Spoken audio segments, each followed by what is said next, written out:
React, sim, não gostou, me processa. No vídeo do GDGA.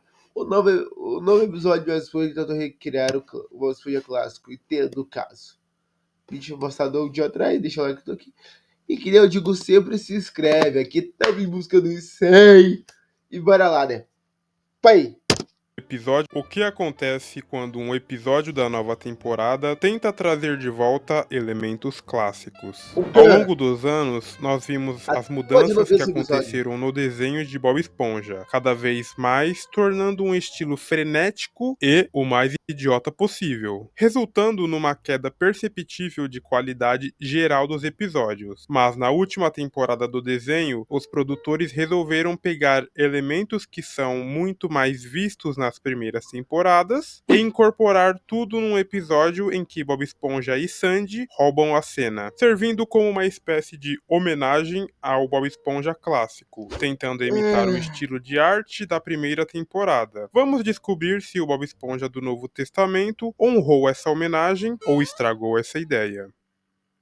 O nome do episódio é Um Peixe Chamado Sandy. Tudo começa com Sandy encontrando Bob Esponja e mostrando para ele que está Você já fazendo referência ao papel? Será com essa cena da primeira temporada? O papel! escrevendo um artigo científico sobre a vida marinha. Ela está detalhando suas experiências e relata para Bob Esponja. Só que ele acaba não concordando, pois a descrição de Sandy é algo muito frio e solitário, parecendo até que ela nunca viveu realmente as experiências possíveis no fundo do mar. Nesse momento, cai a ficha de Sandy e ela percebe que de todo esse tempo em que ela viveu na fenda do biquíni, ela nunca conseguiu colocar os pés Mas é no assim, chão sem parece ser no bem seu das próprio antigas domo, mesmo. pois ela precisa usar uma roupa especial de proteção para poder sobreviver embaixo da água. Com esse sentimento de limitação, ela volta para sua casa e decide dar um jeito criando uma máquina que serve para trocar os gênesis de dois seres. Ela pega um voluntário, o peixe Fred, que logo diz que não sabia que seria uma cobaia, ele estava apenas procurando um lugar para cortar o cabelo,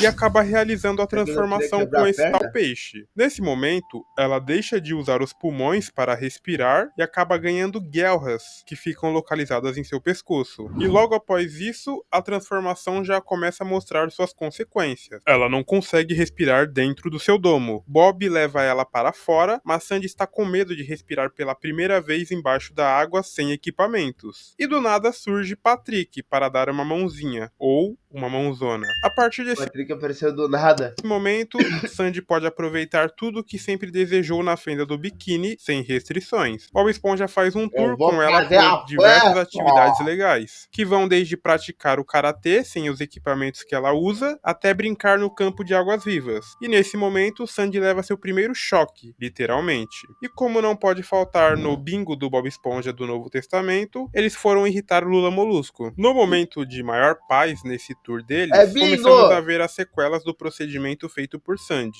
Eles estão aproveitando a brisa e do nada voa um monte de pelos em Bob Esponja, fazendo ele se engasgar. Logo, ele percebe que esses pelos vieram de Sandy. Aparentemente, o organismo de Sandy está expulsando os pelos dela e trocando por escamas. De início, eles acham maneiro e nem ligam tanto. Continuando a diversão, eles vão até a praia. Não me pergunte como isso é possível. No meio de tudo, Bob Esponja vê Desde o a corpo primeira de Sandy temporada tem boiando, praia, eu nunca me aparentemente perguntei. sem vida. Mas quando ele vai ao resgate, percebe que a transformação dela em peixe está praticamente completa. Seu corpo está coberto inteiramente de escamas, ficando apenas com a cauda de Ficou esquilo. Eles top! fazem uma pausa em tudo para poder se alimentar, até porque Sandy tem dúvidas do que deve comer agora, já que não fará mais a dieta de nozes. Eles vão numa barraquinha especializada em comida de peixe, e depois disso, eles vão parar num lugar mais obscuro da fenda do biquíni, lugar infestado de iscas de anzóis.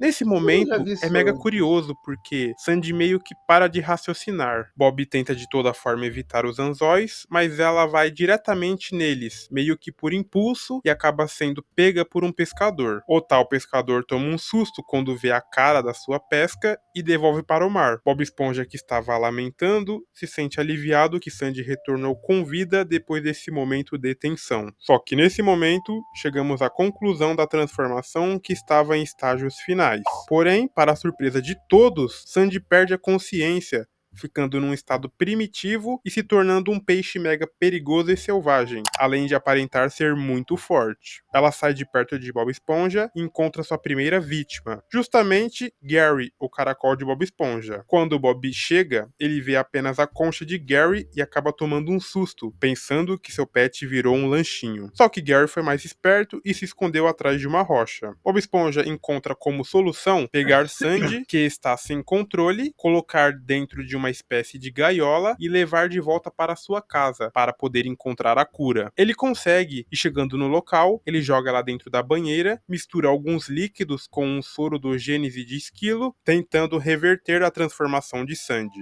Isso acaba dando certo e sua amiga volta para a sua versão original. Mas eles têm um novo problema, pois o peixe que doou seu Gênese para o experimento está com os mesmos efeitos colaterais de Sandy, só que ao invés de um peixe agressivo, ele se tornou um esquilo gigantesco. Ok, agora que você tem uma ideia do que acontece no episódio, eu vou te contar como realmente eu me senti em relação a ele. Até porque, mesmo com essa O intenção gigante de retornar acordou! às raízes, esse episódio acabou dividindo opiniões. Antes de fazer esse vídeo, eu li bastante comentários para poder entender melhor o ponto de vista de cada um que assistiu esse episódio, principalmente dos gringos, pois esse episódio foi lançado agora em 2025, então eles tiveram Tô gravando.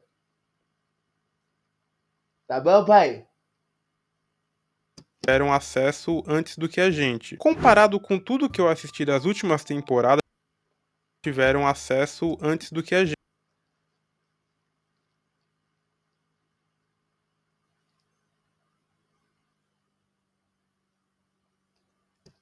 Comparado com tudo que eu assisti das últimas temporadas de Bob Esponja, certamente esse episódio é a nata da nata. Conseguimos ter um ritmo legal, nada daquele show de cores que parece mais uma festa de rave. Não deixaram os personagens bobos como costumam fazer principalmente com Bob Esponja e Patrick, e eles tentaram ao máximo trazer o ritmo que vemos nas primeiras 3 temporadas. É algo bem construído em relação à escrita e direção, podendo certamente colocar esse episódio entre um dos melhores dos últimos 10 anos do desenho. Só que aí entra o outro lado da moeda. Isso tudo não quer dizer que estamos vendo uma obra-prima da história do desenho. Esse comentário meu pode parecer controverso, mas não é. As primeiras 3 temporadas do desenho são puro ouro. Mesmo nos diálogos mais bobos, temos uma escrita incrível e natural. Por exemplo, a Sandy aqui tenta retornar para o que foi no início, mas ela não parece a Sandy da primeira temporada. Ela está mais parecida com a Sandy dos episódios modernos, o que é um erro fatal, considerando que estamos falando de uma tentativa de homenagem e retorno às raízes. Além disso, o episódio tenta tratar Sandy como uma novata na fenda do biquíni, o que é completamente fora de nexo. Como pode, depois de 25 anos,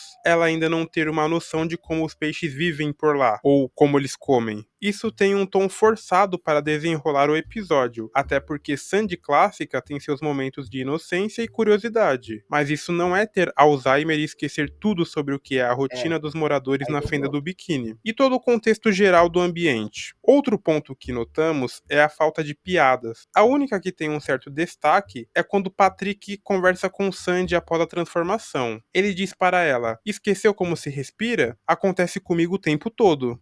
Só que, num universo de Bob Esponja clássico, não iria faltar piadas, o que é um pecado, mas concordamos que é melhor ficar com poucas piadas do que colocar as piadas mega simplistas das últimas temporadas? O easter egg dos anzóis que foram colocados é uma referência direta ao episódio 39 da primeira temporada, mas de uma forma porca, simplesmente trazê-los de volta sem nenhuma construção e sem acrescentar algo novo. Na questão visual, aí sim, de tirar o chapéu. A vibe nos insere em um episódio que certamente estaria dentro das primeiras temporadas nessa questão visual. No geral, é um episódio que eu indico que você assista pensando em ver algo bom da nova temporada, e não com a nostalgia de que vai ter puramente um episódio das primeiras temporadas em suas mãos, retornando tudo É que saber que é uma coisa que talvez reviva a sua infância, mas É das novas temporadas. Fez Bob Esponja se tornar o fenômeno que é hoje. Diz aí, você curte as novas temporadas de Bob Esponja? Eu estou muito agradecido por cada comentário e interação aqui no canal. Eu tenho um plano de expandir mais o universo de desenhos animados que eu falo aqui, mas para isso eu preciso que você abrace essas ideias. Na próxima semana eu vou lançar um vídeo sobre o incrível mundo de Gumball e preciso que você chegue em peso para dar uma força. Conto com sua ajuda e prometo entregar o melhor. Se você gostou desse vídeo, não se esqueça de deixar seu like e se inscrever no canal para não perder os próximos vídeos. Nos vemos no próximo, até lá!